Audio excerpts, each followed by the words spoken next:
Visiem AI studio webināru sērijā. Kā jau iepriekš minēju, mēs palīdzam maziem vidējiem uzņēmumiem AI risinājumos, kā tos ieviest savā darbībā, bet arī skatāmies no otra aspekta, kā palīdzēt, kad darbinieki būtu arī jāapmāca, kā izmantot mākslīgā intelekta rīkus, bet arī neapstājamies tur, jo mazie uzņēmumi saskarās ar daudz problēmām,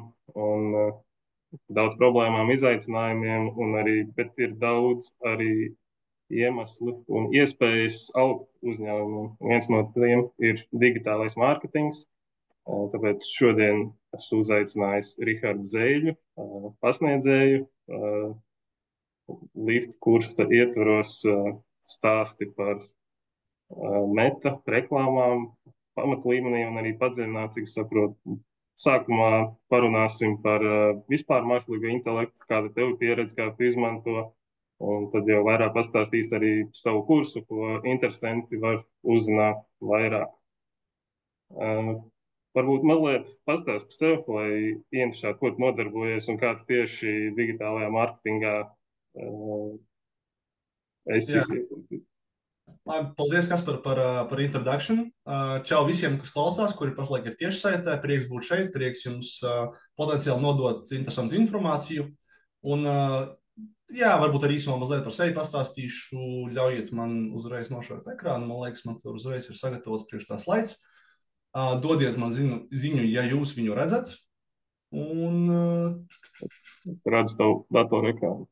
un kuru no abiem diviem pareizo? Laikam, Es redzu, tā, es aiziešu uz otro, un tagad es ceru, tu viņu redzi. tagad es redzu. Jā, tātad mani sauc Rihards Zēļa. Čau visiem. Digitālā mārketingā strādāju jau 10 gadus. Esmu strādājis vairāk nekā 40 uzņēmumiem. Dažādās formās palīdzējis viņiem attīstīt viņu digitālo mārketingu, palīdzējis viņiem jaunus klientus piesaistīt un palīdzējis viņiem gūt un palielināt savu uzņēmumu peļņu. Un šajā 10 gadu ilgajā pieredzē labākie mani case study un tā kā lielākie budžeti, ar ko esmu strādājis, tie ir pat 20,000 dienā nevis mēnesī, kas ir viens no lielākajiem Latvijas uzņēmumiem, kurš tieši es jums nedrīkstu, diemžēl, stāstīt. Un esam dabūjuši ļoti labus rezultātus, kas ir, piemēram, šis 36 ROAS. Daudz no jums visdrīzāk, ka nezin, kas ir ROAS un ko tas nozīmē. Un īsumā, principā, tas ir, teiksim tā, indikators, kurš parāda, cik mēs esam atpakaļ naudu dabūjuši no viena investētā eiro. Un šajā gadījumā no viena investētā eiro esam dabūjuši atpakaļ 36 eiro. Tā kā pareiziniet to ar 1000 un jau sāk normālās naudas summas parādīties. Bet izņemot to, izņemot aģentūras darbu, izņemot freelancu, esmu arī vadījis kursus. Mani pirmie kursi sākās jau pirms 6, 7 gadiem apmācības, kurās mani piesaistīja apvienotās nācijas, kuras palīdzēju veidot apmācības priekš attīstības valstīm Kenijā, Palestīnā, Gambijā un Jordānā. Mani pat gandrīz uz gazu aizsūtīja tajā laikā pasniegt kursus, un es nezinu, vai par laimi vai nē, es viņam neaizbraucu. Atgriezos Latvijā, sāku strādāt Latvijas digitālo ekspertu biedrībā, kurās pasniedzu konkrēti tieši Facebook un Instagram reklāmas, tagad saucamās meta reklāmas. Un, principā, jā, tas ir tas, ar ko nodarbojos. Un arī šeit Riga Business School esmu pasniedzējis priekš MBA kursa Digital Marketing. Tagad pavasarī sāksies jaunā pieteikšanās, ja jums interesē MBA un jums patīk mārketings, droši nākat, mācāties, ceru, jūs iemācīsieties daudz ko interesantu. Bet šodien konkrēti mēs runāsim par mākslīgo intelektu, parunāsim par to, kā es viņu izmantoju digitālajā mārketingā un kādā veidā mēs varam sasaistīt šīs divas sfēras kopā, lai paaugstinātu mūsu efektivitāti, lai mēs spētu viņu darīt more streamlined. Es bieži izmantošu anglicismus, jo es vienkārši nezinu, kā latviešu valodā viņus izmantot. Un jūs arī sastapsieties ar terminiem gan programmēšanā, gan digitālajā mārketingā un citās sfērās, kur vienkārši mēs biežāk izmantojam angļu terminus, jo latviešu valodā vai nu nav precīza tulkojuma, vai arī vienkārši izklausās pavisam šķīvi, greizi un nepareizi, un tāpēc to es visdrīzākais parasti neizmantoju. Tāpat tās arī mākslīgā intelekta jomā, viņš strauji attīstās un tie termini krīt angļu valodā, un es arī brīžiem sāku domāt, vai latviešu valodā ir tāds vārds vispār. Nav. Kaspar, tu zini, kā iztulko man trafiku? Nu, tagad mēģinās pārbaudīt tiešsaistē angļu valodu līmenī, bet, nu jā, kaut kā Lieta. es tā kā jūtu, bet es īsti līdz galam nekad nevaru lejā ledus padomāt. Man joprojām nav tulkojuma trafika, kāda plūsma, pašplūsma, interneta tīmekļa Nu jā, plūsma. jā, Nav kaut kur nejausmas. tuvumā. Jā. Jā, sarežģīti. Bet es jau uz latviešu valodu padevos tad, kad man pastāstīja, ka klaviatūra sauc spiedpogu plakandēlis, un tad es sapratu, nu labi, tā kā varbūt es labāk turpināšu izmantot anglicismus. Jā, bet tas, Jā, tas jā. īsumā par manu pieredzi un backgroundu. Kā Kaspars arī minēja, mēs pašlaik caur Eiropas Savienību, es patiesībā tā projekta tos nosacījumus līdz galam nezinu, bet tas, ko es zinu, ir tas, ka jūs tagad visi, kas klausās šo webināru, varat iegūt padziļinātas zināšanas dažādās sfērās, gan IT, gan mārketingā, gan komunikācijā un kur nu vēl ne, ar 70% līdzfinansējumu no Eiropas Savienības. Un arī es pasniedzu vienu no šiem kursiem. Tā, šis ir tas slaids, ko gribēju rādīt. Šis ir viens no slaidiem, ko mēs runāsim kursos, bet varbūt vienkārši mazliet nopičošu pastāstīšu, ko vadu es. Šis ir viens no kursiem, ko pasniedzu es, kas ir konkrēti par meta reklāmām, par Facebook un Instagramu. Un 4 stundu laikā mēs ejam cauri dažādām tēmām. Jūs redzat arī šeit, ka arī daļa par mākslīgo intelektu un par mākslīgo intelektu mārketingā, bet tā kā mana personīgā profesionālā pieredze šajā visā sfērā tieši ar reklāmām un metareklāmām, tad arī kursu laikā es vairāk cenšos skatīties no tādas plaknes. Un arī mākslīgo intelektu, cik es esmu izmantojis visus šos gadus lielākoties, es viņu izmantoju priekš kampaņu plānošanas, es viņu izmantoju priekš reklāmas tekstu veidošanas, es viņu izmantoju priekš vizuāļiem, priekš kreatīviem, idejām un tam līdzīgi, un mērķa auditorijas izpētes. Ja mums pietiks laika šajā webināra laikā arī parādīšu īsumā, kā es to daru, īsumā parādīšu, kādas ir iespējas vispār mākslīgiem intelektam un kā varbūt es kā mārketeris domāju, kā es viņu varu izmantot savu procesu optimizēšanai. Jo katram no mums, skatoties uz mūsu backgroundu, mūsu profesiju, nodarbošanos, mēs gan jau ka visi uztveram savādāk ChatGPT un kā mēs viņu izmantojam. Varbūt kas par to arī pastāstīt, kā tu izmantot, piemēram, ChatGPT ikdienā?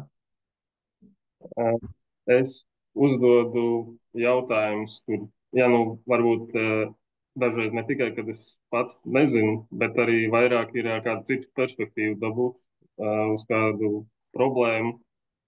Strateģiski paprastu, kā es varu atrisināt savu problēmu, kāda viņa domas ir, arī analizēt datus. Nu, ja daudz katru dienu, man liekas, jaunu vēl kādu veidu atrod, kā vēl kādu problēmu varētu atrisināt. Jā, tā ir, un tad tie pielietojumi ir, cik, tā kā ir vienkārši jāiemācās ārpus savas boksa domāt. Jo, kad es viņu pirms 2 gadiem uzzināju par ChatGPT, es patiesībā pirms ChatGPT biju lietojis vēl citus tūļus, kas bija uz citām platformām veidoti. Un tajā laikā, kad es ieraudzīju, uz ko šie rīki ir spējīgi un kas ir tas spēks zem viņiem, es uzreiz sapratu, šis mainīs visu manu darbu, šis mainīs pasauli.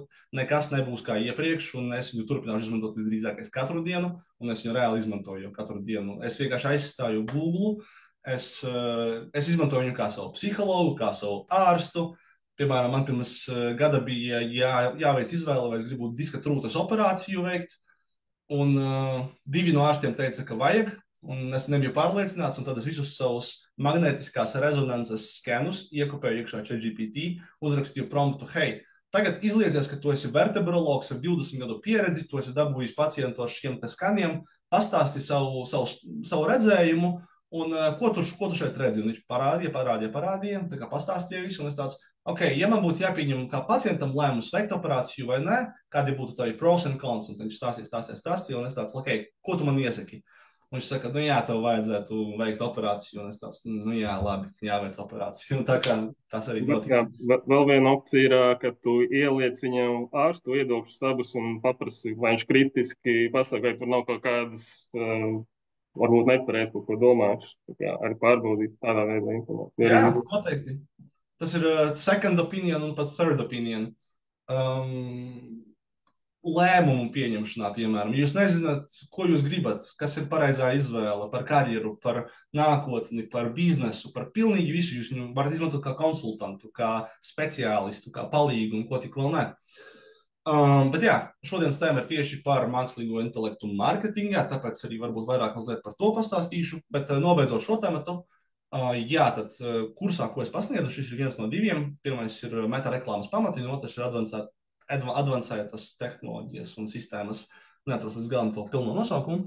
Bet šajā konkrētajā kursā atkal divas daļas. Pirmajā mēs vienkārši apskatīsim, kas vispār ir meta, kas ir Facebook un Instagrams, kādiem uzņēmumiem viņa ir, piemēram, jēdzīgi viņus reklamēt, kuros uzņēmumos tieši otrādi varbūt nebūtu tik labi rezultāti. Paskatītos arī, kā atlasīt mērķa auditoriju, izmantojot mākslīgo intelektu, kādā veidā mēs varam veikt šo nišas izpēti, kādā veidā mēs varam izveidot foršu, sulīgu, neatvairāmu piedāvājumu. Tad es arī skatos individuālos keisus. Skatoties, protams, cik daudz klasē ir studentu, pagājušais bija ļoti maz, man liekas, bija 4 vai 5 tikai, bet tas bija labi viņiem, jo man uzreiz ar viņiem bija konkrēts tāds foršs connections, es varēju uzreiz individuāli katru keisu ar viņiem apskatīties, saprast, vai viņiem strādāt vai ne, atbildēt uz visiem jautājumiem un tam līdzīgi. Tāpēc, ja pat ir daudz studentu, mēs tāpat ejam caur dažādiem keisiem, paskatāmies varbūt, kur ir vairāk, kuriem atbilstošāk, cenšamies sabandlot un diskutēt un tam līdzīgi. Bet jāiet tālāk, tad mēs arī paskatāmies par meta reklāmas kampaņu saskaņošanu ar mārketinga piltuvi, par vizuālo materiālu apsvērumiem, kas strādā, kāpēc strādā, kādi formāti strādā, kā labāk pasniegt reklāmas. Varbūt mūsdienās pat ļoti bieži ir tā, ka labākās reklāmas ir tās, kas neizskatās pēc reklāmām, un tāpēc ir forši radīt UGC, User Generated Content, kad vienkārši jūsu klienti vai jūs paši vienkārši strādājat ar to produktu vai pakalpojumu, rādat, kā viņu pielietot backstage'ā, backscreen, offscreenā. Un visbeidzot arī, protams, kādā veidā mēs varam analizēt reklāmas, vai viņas ir veiksmīgas vai nē, un, protams, mākslīgā intelekta rīki. Visā šī kursa gājumā, plūsmā, katrā no šiem moduļiem es pastāstu, mērķa auditoram piedāvājums, kā es varu izmantot ChatGPT, lai izpētītu nišu, izveidotu piedāvājumu, kādā veidā es varu izmantot ChatGPT, lai izveidotu foršus vizuāļus, kādā veidā es varu izmantot ChatGPT, lai uztaisītu foršus reklāmas tekstus un ko tik vēl ne. Un, protams, tas arī nav viss, tā kā ChatGPT nav vienīgais rīks, ko mēs izmantojam, jo man liekas, mūsdienās ir jau tā kaut kā sinonīms tas ir, vai ne, tā kā mākslīgais intelekts vienāds ChatGPT. Bet patiesībā ChatGPT ir tikai viens no vairākiem ne frameworkiem, bet large language models saucamajiem. Un ir arī citi konkurenti, kā piemēram Facebookam ir Llama, Google'am ir Gemini, tad vēl ir Cloud. Un viņi visi ir lieli language modeļi, un tad viņiem bieži ir pieejami API, kas nozīmē, ka viņi par konkrētu samaksu dot piekļuvi savam tam modelim, un tad uz viņa virsū var būvēt aplikācijas. Un tās aplikācijas ļoti bieži ir vairāk priekš nišām konkrēti specifiskāk veidotas. Tāpēc, piemēram, ja tu esi programmētājs, varbūt ir uzreiz aplikācijas, kas izmanto tos modeļus, bet ir domātas konkrēti priekš konkrētiem taskiem, piemēram, priekš programmēšanas, priekš konkrētām valodām un tam līdzīgi. Un tieši tāpat arī mārketingam. Arī mārketingam ir konkrēti tuļi dažādi.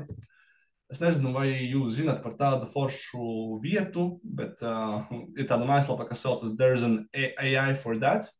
Un šeit ir tūkstošiem dažādu mākslīgā intelekta rīku no priekš dažādām industrijām. Un patiesībā es tiešām tikai dažus no viņām izmantojis, bet, piemēram, jau vakar es izmantoju vienu priekš biznesa plāna izveidošanas.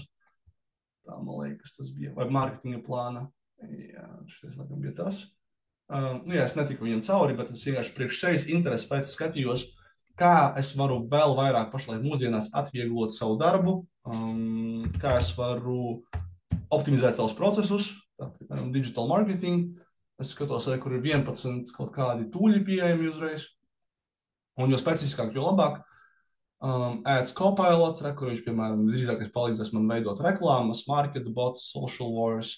Un, piemēram, ja gribas kaut ko priekš Facebooka, tad varētu būt Facebook ads, uzreiz 7 tūļi priekš Facebook ads konkrēti. Es saku, to tūļu ir tik daudz un tik dažādi, ka vienkārši jāskatās. Es iesaku izvēlēties viņus pēc pēc vērtējuma, pēc komentāriem un pēc seiviem grāva dzīmēs. Kaspar, man liekas, tu arī šo platformu zini, varbūt vari no savas puses pastāstīt, kā tu viņu izmanto un vai tu viņu izmanto. Uh, Man ir mazliet cits tāds, bet tas pats princips. Bet es kaut kā vairāk esmu pašus modeļus izmantoju, tad viņiem lieku darīt tos uzdevumus, piemēram, Cloud, kad jau pieminēju, es esmu novērojis, ka viņš daudz labāk latviešu valodā māk Jā? rakstīt, atbildēt. Jā. Ok, šis noderīgi. Un, vispār, bet viņi visu laiku tur mainās. Viens ir labāks, pēc tam nākamais visu laiku mainās ziņas, un tiem tūļiem arī nevar super izsekot līdzi. Es nespēju vismaz. Un, jā, Izmanto Cloud darbu, maksas versiju. Es maksas versiju izmantoju. Okay. Ik pa laikam arī gan ChatGPT, gan Cloud, un tad es salīdzinu atbildes vai skatos, kad pēkšņi arī tur, jā, ASV ir baigi daudz, viņi pamostās baigā noslodzītā, es redzu, ka viņš mazāk slinkāks sāk palikt, mazāk resursus izmanto. Jā. Interesanti. Ir kaut kādi konkrēti taski, kuriem tu izvēlies Cloud vai ChatGPT? Es vairāk vēl eksperimentēju, un vienu lietu, ko es daru, es iemetu vienu to pašu jautājumu abiem, un tad es lieku vienam izvērtēt abas atbildes, un tad salikt bez mazliet kopā un labāk uztaisīt, un tad pats vēl kaut ko pieliek klāt. Tādu veidu. Jā, bet tas ir foršs tips par to Cloud, jo es nezināju, jo latviešu valoda, jā, kā tu pareizi teici, nevienmēr ChatGPT labi raksta latviešu valodā, viņš joprojām uzlabojas, teiksim, tagad jau esmu gandrīz ok par to, un es jau gandrīz varu izmantot tos gatavos tekstus, bet vienkārši es kā pasniedzējs, es pagājuši gadu īpaši labojot studentu darbus, es skatos, šī to nav rakstījis cilvēks, tā kā šīreiz ir ChatGPT, un man bija viena studente Risabā bakalaura, kura vienkārši aizmirsa no sava gala darba, izdzēst ārā pašās beigās rindiņas generated by ChatGPT, un es vienkārši biju šokā, ka cilvēki būtu tik slinki. Bija arī pētījums, kur pasniedzēji ieliek pētnieki tos savus pētījumus, un tur arī daudzi bija vesels pētījums par to, ka viņi ir aizmirstuši izņemt to, ka ChatGPT ir saģenerējis arī tas visu. Jā, vienmēr ir jāpārbauda, ko viņš izdarījis, jāpārveido pēc saviem ieskatiem, un vienkārši vienmēr jāpārveido nevar komplet. To es arī paši ieteiktu. Arī Clouds perfekti latviski nav, bet, es novērstu, ka viņš vienkārši labāk. Jā, jo es nekādā absolūti gadījumā neaizliedzu izmantot tādus tūļus. Es uzskatu, ka ir jāizmanto visas iespējas, ko mēs varam, lai mēs optimizētu savu darbu, lai mēs strādātu ātrāk, lai mēs strādātu kvalitatīvāk. Un kopš es esmu sācis izmantot AI un ChatGPT, mans darbs ir pātrinājies 3 līdz 5 reizes. Es kādreiz no nulles taisīju visas analīzes, market researchus, piedāvājumus, reklāmas tekstus, reklāmas kopiju, tā kā pilnīgi visu, tā kā man tas aizņēma reāli sagatavoties vienai kampaņai kāda nedēļa. Tagad es to varu izdarīt dienas vai 2 dienu laikā. Tas vienkārši ir kā tiešām maģiskā nūjiņa. Jā, galvenais vienkārši saprast, kā mēs lietojam tos tūļus, kā mēs viņu lietojam, kas ir mūsu gala rezultāts. Un ja mēs rakstām promptus ļoti specifiskus, man liekas, tas ir daudz labāk, jo uzreiz ChatGPT ir vairāk konteksta, un viņš vairāk tev var optimizētākas un labākas atbildes sniegt, tāpēc tev pašam jāsaprot, ko tu gribi, kāds ir tās gala rezultāts, un ja tu pat līdz galam nezini, tu pat vari uzjautāt ChatGPT, hei, man ir tāda ideja, bet es līdz galam nezinu, ko tieši es vēlos, un tur viņu var sarakstīties, lai pat brainstormotu lietas. Jā, varbūt var arī ieteikt mazais vidējs uzņēmums klausās, kā viņš sāk, nav neko darījis metā, kāpēc viņam būtu. Tur jāsāk likt reklāmas, un kā tā stratēģija ir, ar ko jāsāk, un kā var dabūt to rīču. Varbūt es tad nošķirošu vienu no maniem slaidiem, iespējams, jo man bija tieši šis arī paredzēts kursā. Tad paskatīsimies uz vienu no. Pirmkārt, šis ir viens no maniem pirmajiem slaidiem, un tie rezultāti, ko var dabūt no metas. Šie ir manu pašu klientu rezultāti, protams, pirms pāris gadiem. Un, kā jau mēs minējām iepriekš par indikātoru ROAS, tad rekur no viena investēta eiro ir bijuši 36 atpakaļ, 13 eiro atpakaļ un 13 eiro atpakaļ, tad mēs tieši printējam faktiski naudu, liekot tiešā metā. Protams, šie tie utopiskie gadījumi, tas noteikti nav tik vienkārši vairāk, un rezultāti, protams, šie ļoti ārpus visiem kontekstiem taisīti, bet tad runājot par to, kāpēc, kā mazais uzņēmums, to mums vajadzētu apsvērt. Tā tehniski rekur. Pirmkārt, Meta ir dominējošā tirgus daļa. Lielākā daļa no iedzīvotājiem pasaules, neliela daļa, bet laba daļa ir Metas platformās. Rekur Latvijā ir apmēram 1 miljons kopā iedzīvotāju. ASV, kas ir lielākais pasaules tirgus, ir 250 līdz 260 miljoni. Un pasaulē rekur ir jau 3,3 miljardi iedzīvotāji. Tas nozīmē arī to, ka visdrīzākais jūsu mērķa auditorija ir Meta vidē. Mēs varam atlasīt mūsu potenciālo klientu uzreiz Metā pēc dažādiem kritērijiem, kā pēc vecuma, pēc dzimuma, pēc lokācijas, pēc interesēm. Un arī tie formāti, ko mēs varam izmantot un veidot savu to piedāvājumu, mēs varam izvēlēt visdažādākos formātus. Mēs varam taisīt video, mēs varam taisīt bildes, mēs varam taisīt karuseļus, kur mēs to pašu produktu parādam dažādiem varbūt leņķiem vai pielietojumiem un tam līdzīgi. Un vislabākais, kas manā izpratnē no Metas arī ir tas, ka mēs redzam stabili, cik mēs ieguldām naudas iekšā reklāmā un cik mēs daudz dabūjam ārā no tās reklāmas. Piemēram, e-komercija, tas jau, protams, ir vienkāršāk aprēķināt. Rekur es redzu, ka esmu investējis, piemēram, 1000 eiro, es redzu, ka esmu ieguvis 36,000 eiro, un man ir atpakaļ rekur reiz 36, kas ir insane. Bet, piemēram, ja jūs tur pakalpojumu sniedzējs, varbūt tas aprēķins nav tik vienkāršs, vai ne, jo tas pirkums uzreiz nevienmēr notiek tiešsaitē, nevienmēr mēs zinām to ceļu, bet arī priekš tā, piemēram, priekš pakalpojumu sniedzēja, rekur vēl viens no maniem klientiem, Excel Know-how, un šajā gadījumā mēs taisījām, piemēram, webināru par Exceli, kādā veidā mēs varam pātrināt, efektivizēt tas ir Excel funkcijas, un tad viņš pusotras stundā pastāstīja vērtīgu informāciju. Webinārs bija bez maksas, investējām mēs 1000 eiro, dabūjām 2000 cilvēkus, kas pieteicās uz webināru, atnāca, man liekas, bišķi vairāk nekā puse, kāds 1000 ir kaut ko cilvēku, un 130 no viņiem nopirka viņa lielo kursu par 95 eiro. Un šajā gadījumā rekord mēs investējam 1000, dabūjām atpakaļ 12 000. Tāpēc visādām nišām, visādām industrijām, protams, ir savādāk. Varbūt vēl īsumā par to, kam labāk par aizbildinājumu, šis mans mīļš slaids.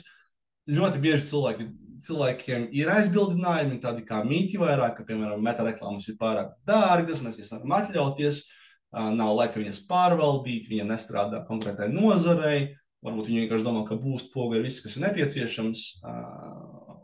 Un par to, kāpēc tas tā visdrīzākais nav, mēs parādāsim kursā, jūs pieteiksieties.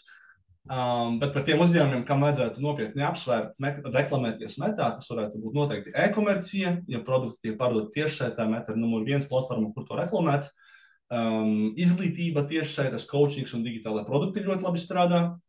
Vietējiem uzņēmumiem, kā fitnesa centriem, skaistupkumšanas saloniem arī Meta ļoti labi strādā, jo mēs varam konkrētā lokācijā uzreiz reklamēt konkrētu piedāvājumu, tā rezultātā uzreiz ļoti spēcīgi konkrēti nomērķēt to mērķa auditoriju. Un visbeidzot, piemēram, uzņēmumi, kuriem ir vizuāli pievilcīgi produkti vai pakalpojumi, vai kuriem video formātā var foršu stāstu uztaisīt, jo Facebook, Instagram ir vizuālas platformas, un tajā gadījumā mēs arī ļoti forši varam uztvert to produkta un servisa būtību jau no video vai kādiem elementiem, scrollot uz Facebook un Instagramu. Jā, kaut kā tā, ceru, ka atbildu uz jautājumu. Es atbildēju, varbūt varu izmantot iespēju un paprasīt tev, kā AI Studio webināru sēriju Metā, ka mēs tagad arī esam tiešraidēs, var popularizēt un dabūt rīču, varbūt kāds viens, piemēram, short ir aktuāli Facebookā tādā veidā. Tieši šo webināru sēriju? Jā. Es domāju, ka jā, bet tev jāsaprot arī The Economics, piemēram, šim webināram, piemēram, kāds tavs ir budžets, kāds tavs mērķis ir. Jo, piemēram, Ivara gadījumā mūsu mērķis tiešām bija dabūt vairāk cilvēkus uz webināru, Mērķis bija webināra laikā pastāstīt par iespējām vispār un iepazīstināt ar pašu Ivaru, kas viņš tāds ir, cik viņš ir zinošs, cik viņš ir kompetents un cik viņš ir kā persona vai ne savā sfērā. Ja tā informācija ir kvalitatīva, un reklāma, protams, arī ir laba un kvalitatīva, cilvēki piesakās, bet ar to vien nepietiek, jo pēc tam, piemēram, ja ir kāds produkts, ko tu vēlies pārdot, ir pēc tam jābūt labam pičam, kurā tu arī paskaidro, hei, labi, šis tāds vairāk ieskats, ko mēs darīsim, bet kur ir pilnā versija vai arī mans produkts un servis, ko tu vari iegādāties. Un labi arī kādu foršu bonusu, ja piemēram, atlaidi un tam līdzīgi. Ja produkts ir dārgāks, tad forši arī viņus uzsildīt pēc tam e-pastā, piemēram, turpināt sūtīt katram registrantam tās foršas un kvalitatīvas ziņas. Kas ir vēl labi, ir tas, ka, ja mēs to darām kā webināru sign-upu, tad visi tie e-pasti paliek pie tevis, un tu vari to tiem e-pastiem turpināt arī nākotnē citus piedāvājumus piedāvāts. Tā uzticība arī ir daudz augstāka uzreiz pēc tam.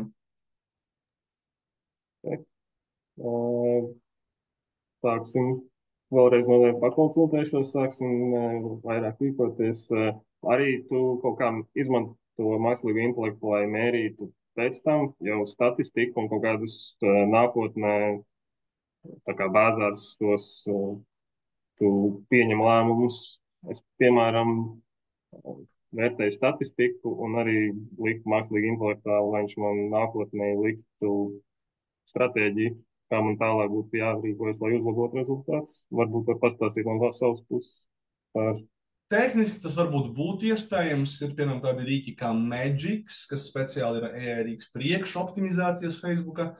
Man viņš līdz galam nepatika, es teikšu godīgi, es viņus izmantoju, bet un tos rezultātus es analizēju vienmēr manuāli, jo es neuzticos pagaidām tik ļoti AI, un es arī es pagaidām neredzu to vērtību, ko tas varētu man dot, jo jau pašā reklāmas menedžerī es skaidri redzu, kur ir manas kampaņas, kur katra, un šie, piemēram, ko tu redzi, ir tajās nevis kolonnās, bet līnijās, kā viņas sauc?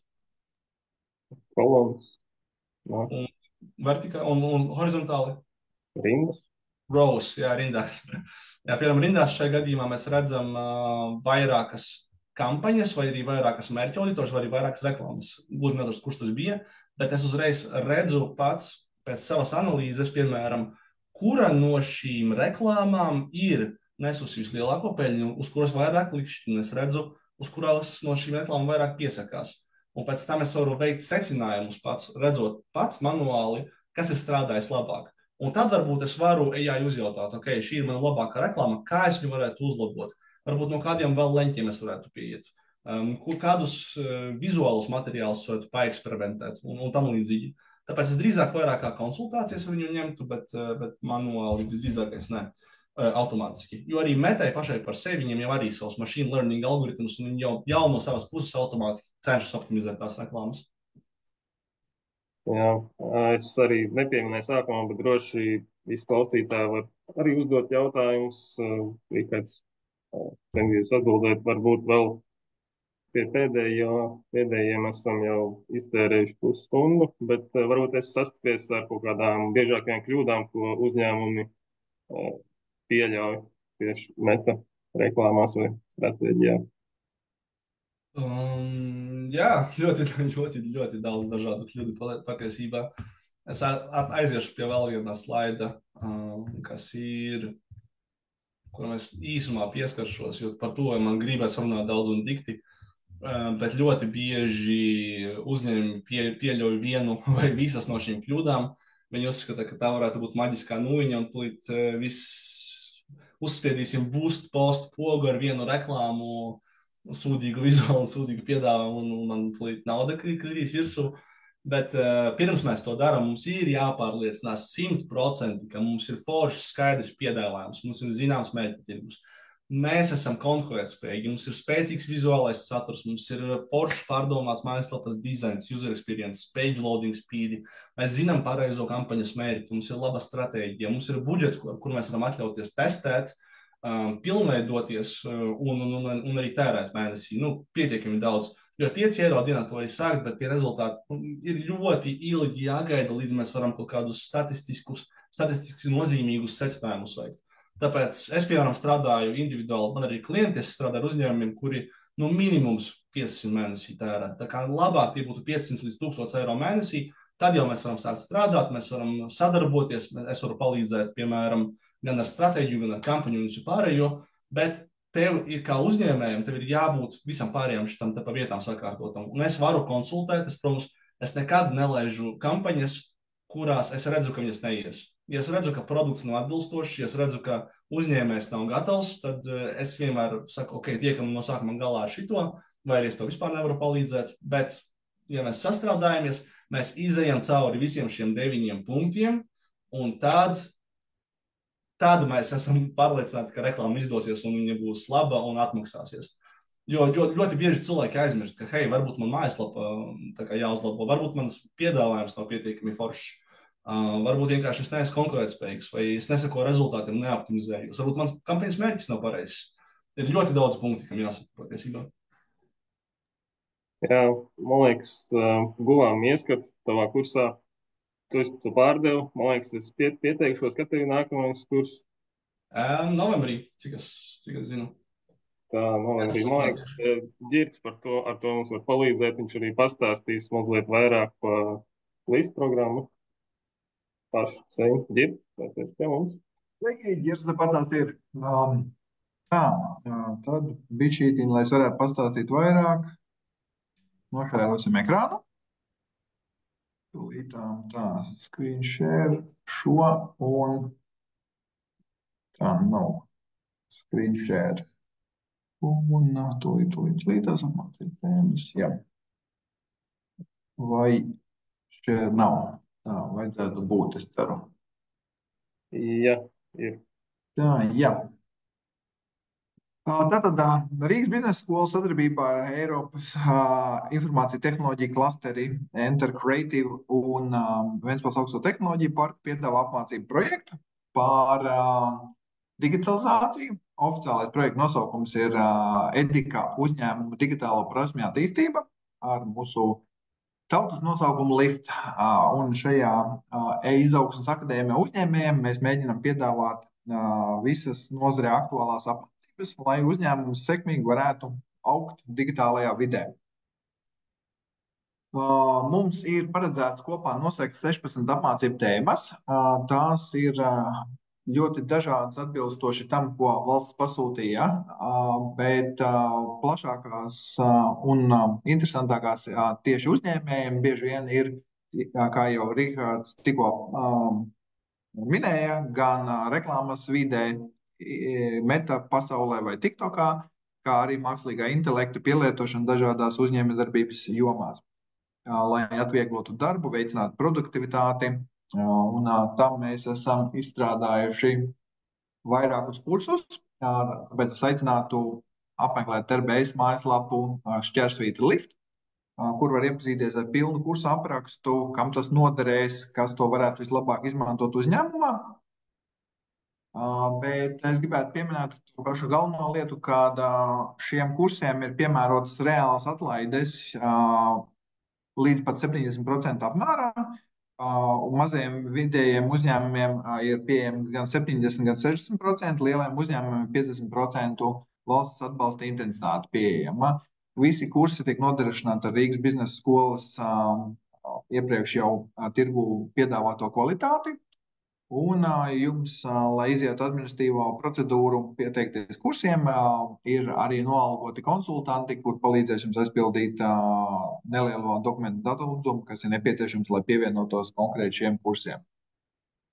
Tā kā Rihards arī pārstāv daļēji mākslīgu intelektu, tad šeit es gribētu norādīt uz tiem kursiem, kas pieejami tuvākajā laikā. Un arī, kā jūs redzat, cenas sākās no 45 eiro.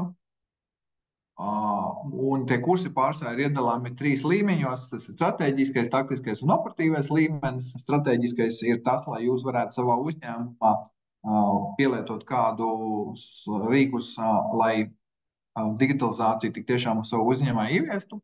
Taktiskais līmenis būs vairāk orientēts uz mazo video uzņēmumu vadītājiem un tiešiem darba izpildītājiem, un operatīvais līmenis būs tas, kas būs darba rīki, ko konkrēti katrs darbinieks jūsu uzņēmumā varēs izmantot, lai jau ieviestu šī stratēģija un pie viņas arī darbotos. Tāpēc vēlreiz mājaslapā www.rbs.lv/lift, kurā atradīsiet visu nepieciešamo informāciju. Būs jāiziet edikā brieduma tests, tas aizņem apmēram 20 minūtes, bet toties pēc tam jums ir pieejams plašs kursu klāsts. Visi dokumenti ir jāizsniedz tikai vienu reizīti, un vēlam tad jums nonākt labākā digitalizācijas pakāpē ļoti tuvākā laikā. Tas tā īsumā par liftu projektu. Ieskatā, ja ir kādi jautājumi, tad es varētu uzreiz uz viņiem arī atbildēt. Ja ne, tad es esmu jau klausījies Riharda lekciju, un noteikti viņi ir ar praktisku ievirzi. Visi kursi ir ar praktisku ievirzi, nevis tikai kāda teorija. Attiecīgi, jā, Rihards pareizi norāda, ka šīs programmas mērķis ir sasniegt praktisko pielietojumu.